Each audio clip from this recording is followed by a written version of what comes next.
Vous êtes, mesdames et messieurs, sur NCA, la nouvelle chaîne africaine qui, depuis Brazzaville, vous plonge au cœur de la campagne électorale en République du Congo. Le président sortant et candidat à sa propre succession, Denis Sassou Nguesso, parcourt tous les 15 départements de son pays. Objectif, convaincre ses compatriotes afin qu'ils poursuivent avec lui la marche vers le développement. Et pour évoquer cette actualité, nous recevons l'un de ses lieutenants politiques, Parfait Iloki, c'est son nom. Il est le secrétaire à la communication et porte-parole du PCT, le Parti congolais du travail. Il est notre invité. Parfait Iloki, bienvenue et merci d'avoir accepté notre invitation. Merci Richard. Et je l'ai dit, le candidat Denis Sassou Nguesso parcourt donc en ce moment les 15 départements de votre pays à la rencontre des électeurs à quelques petits jours du scrutin des 12 et 15 mars 2026. Quelle évaluation faites-vous de la campagne déjà faite, du chemin déjà parcouru?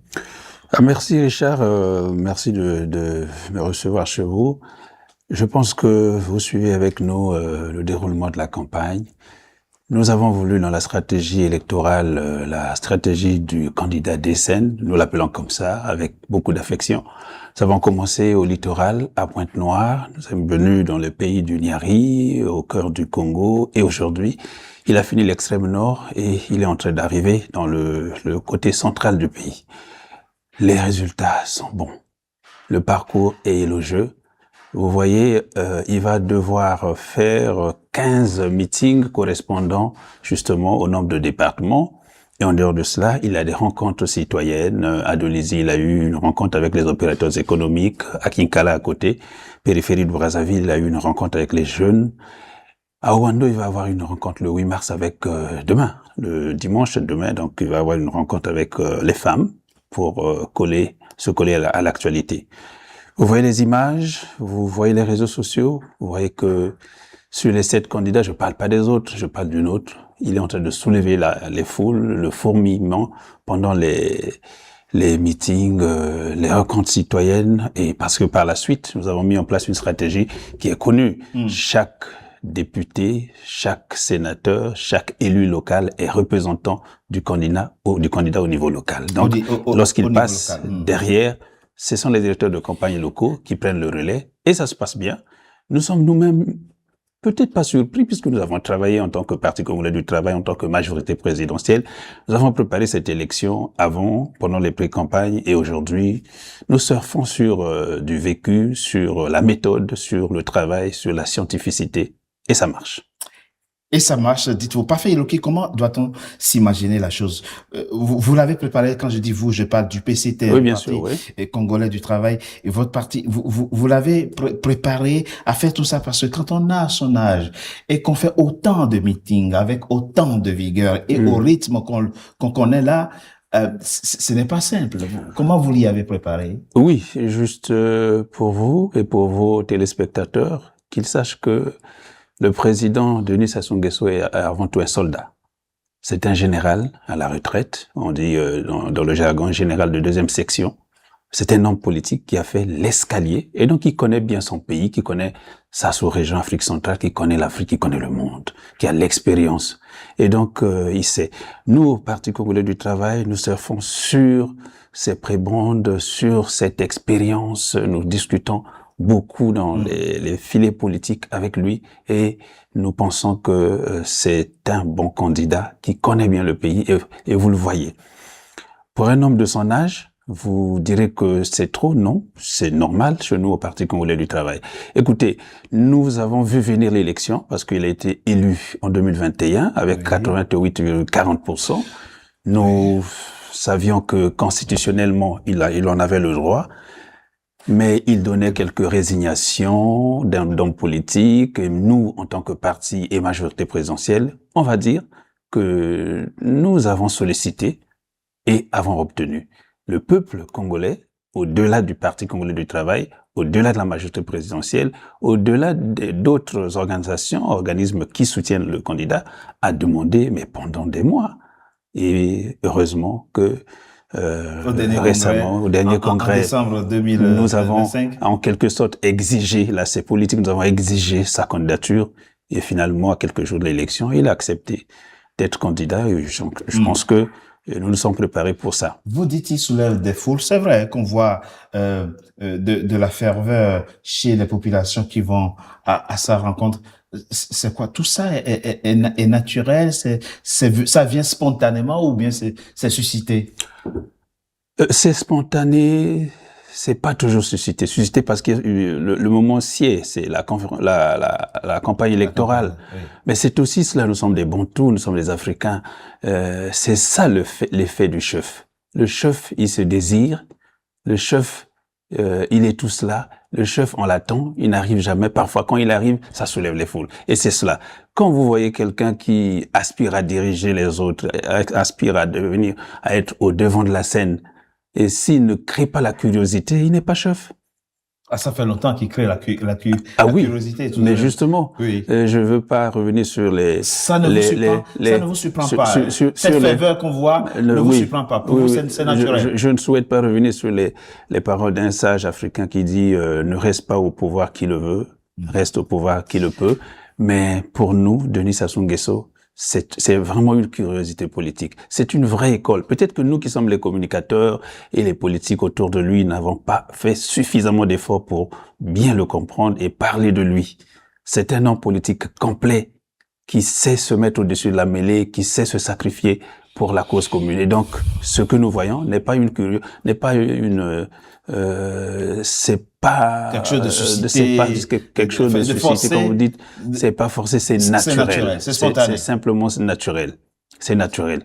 Et vous savez, nous, quand on grandissait, étudiant encore, sassouiste, déceniste, on entendait des choses. Il paraît que lorsque vous ne voulez pas voir Sassou et quand il va arriver, vous viendrez vous-même le voir.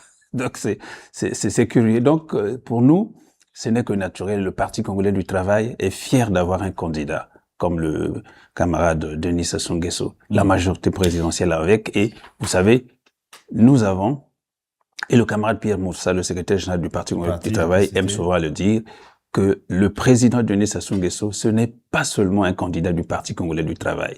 Ce n'est pas seulement un candidat de la majorité présidentielle, parce que dans tous les partis politiques, vous avez les décennistes. C'est-à-dire, même dans l'opposition, il y en a qui savent. Ils s'opposent au système dirigé par lui, mais ils se disent, mais de nous tous, finalement, le bon candidat, c'est celui du Parti congolais du travail.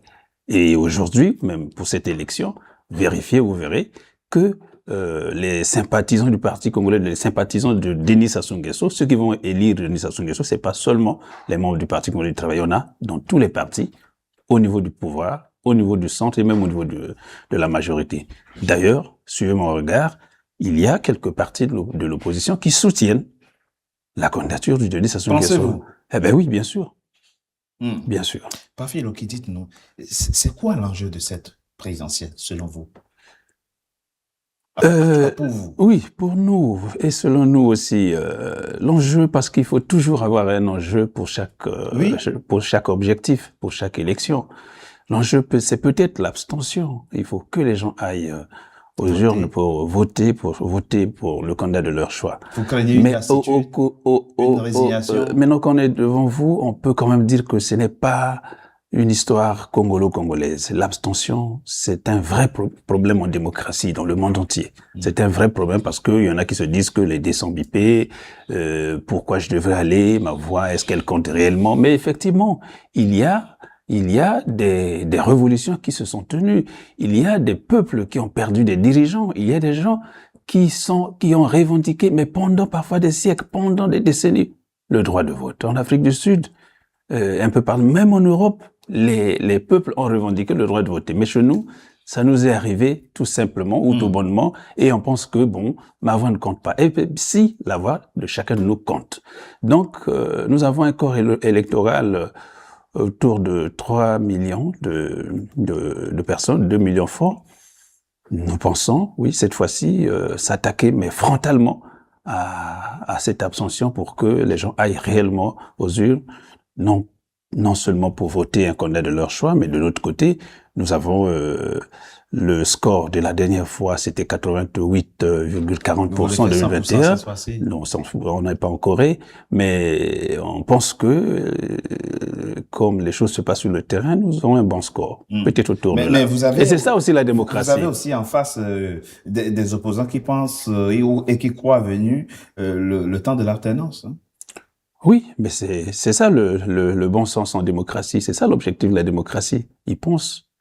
Mais la réalité, elle sera dite par le peuple. Les urnes vont parler. Et puis, je ne sais pas si on va faire le mythe de Robinson Crusoe, mais on sait que ceci peut expliquer cela. Nous sommes en campagne, vous voyez à peu près la trame de ce qui se fait sur le terrain. Ça m'étonnerait que le verdict soit autrement que ce que nous voyons. Donc nous sommes sûrs, nous ne minimisons pas les 6 autres candidats, mais nous sommes sûrs de notre candidat, le camarade Denis Sassou Nguesso. Nous pensons qu'il gagnera d'ailleurs peut-être au premier tour, pourquoi pas. Parfait, Loki. Vous avez en face, encore une fois, des opposants qui pensent que rien ne fonctionne dans ce pays. Et ils ont des exemples, hein, ils illustrent effectivement le propos, que rien ne fonctionne dans ce pays. Qu'est-ce que vous leur répondez? Que le pays est à l'arrêt, l'économie est dans un état dans un état comateux. Moi, je suis curieux de leur curiosité. Simplement parce que nous vivons dans le même pays. Et lorsqu'on est intellectuel, lorsqu'on aspire à être devant la scène, lorsqu'on aspire à diriger les autres, la première chose, c'est quand même la moindre objectivité. Il faut être objectif. Vous faites votre travail, vous faites votre job, vous êtes une chaîne, vous êtes une chaîne internationale, mais nous vivons dans ce pays depuis des temps. Nous avons vu, si on prend la parenthèse de 92 à aujourd'hui, arrivée de la démocratie chez nous, on sait ce qu'était notre pays.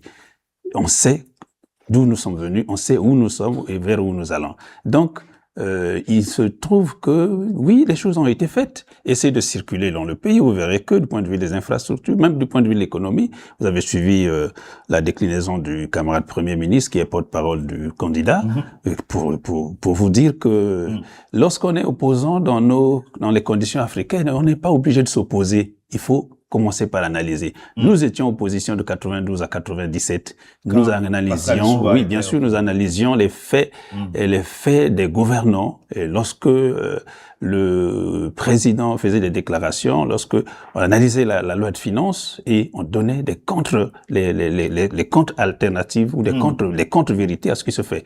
Il ne suffit pas de s'opposer pour s'opposer. Donc, pour moi, oui, nous avons certainement quelques difficultés.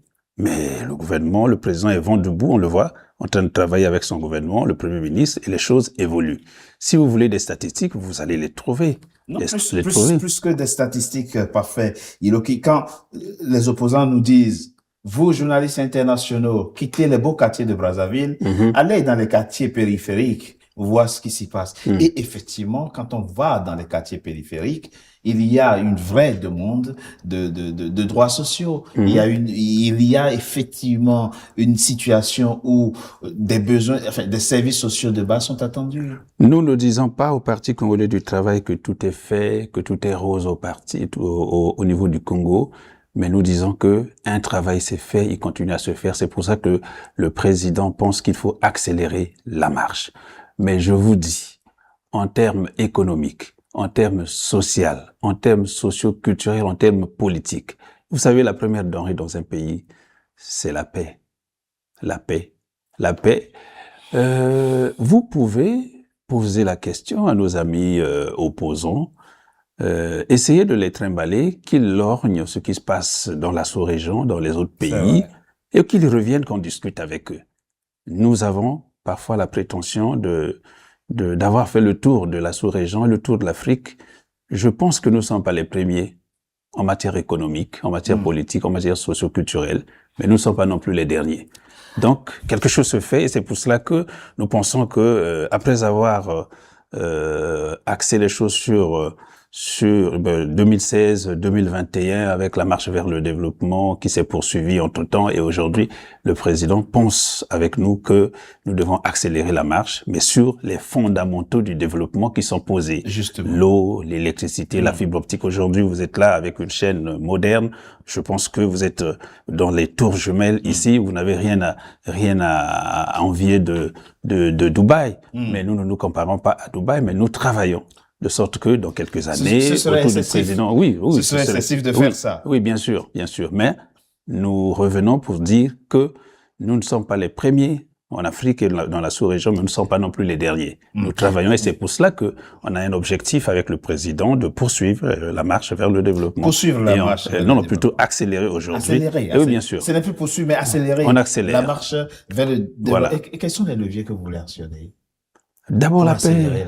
D'abord la paix. La paix permet à chacun de se débrouiller à faire ce qu'il peut lorsque les fondamentaux du développement sont posés par l'État.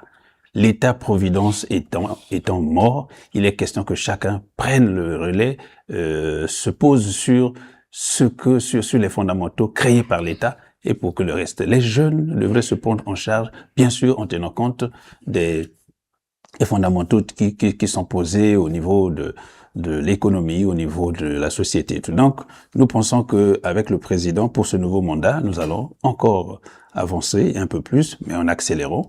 Et on ne peut pas dire que rien ne marche, non. Ce serait faire un faux fouillon, c'est pas normal. C'est en vainqueur que vous abordez les derniers jours de cette campagne?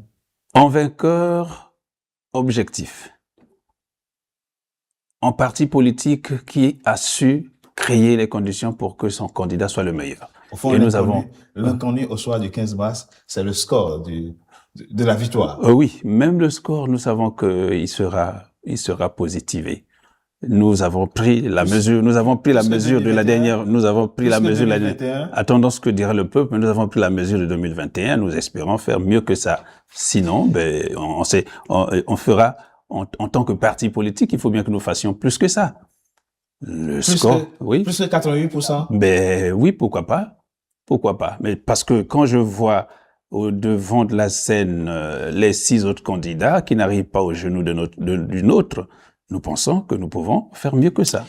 Parfait, Iloki. Voilà. Ce n'est qu'un objectif, et puis on est en démocratie. Ah, mais totalement. Voilà. Totalement. Après tout, c'est le peuple congolais. C'est le peuple, et puis on ne blâme pas l'initiative. Nous avons l'initiative, avoir choisi notre candidat, celui-là. On aurait pu faire autre chose, mais c'est lui qu'on a choisi. Et heureusement pour nous, nous voyons qu'en face, il y a des candidats que nous ne minimisons pas, mais qui sont connus, qui n'ont pas suffisamment d'expérience, Nous pensons que ils gagneraient à le président de continuer. A commencé un jour. Oui, bien sûr. Oui. Donc, il a eu un premier mandat un jour. Oui, donc, bien sûr. Les autres aussi ont le droit d'avoir le premier C'est pas le même contexte, parce que le président Denis Sassou Nguesso a commencé un jour en 79. C'était pas le même contexte. Aujourd'hui, on est en démocratie où le plus écouté avance, le plus malin avance, celui qui emballe le plus de citoyens avance, et puis nous pensons que oui, nous avons un très bon candidat. Parfait, Iloki. Je rappelle que vous êtes le secrétaire à la communication et porte-parole du PCT, le Parti congolais du travail, le parti qui soutient la candidature du président sortant Denis Sassou Nguesso. Merci d'avoir été notre invité. C'est moi. Nous sommes heureux de vous suivre de temps en temps sur la chaîne 9, et nous pensons que vous allez passer un bon moment ici au Congo. C'est très aimable à vous. Merci. Mesdames et messieurs, c'était notre invité. Merci d'avoir été nombreux à notre compagnie. Restez fidèles à nos programmes. À très bientôt pour un nouveau numéro de notre invité.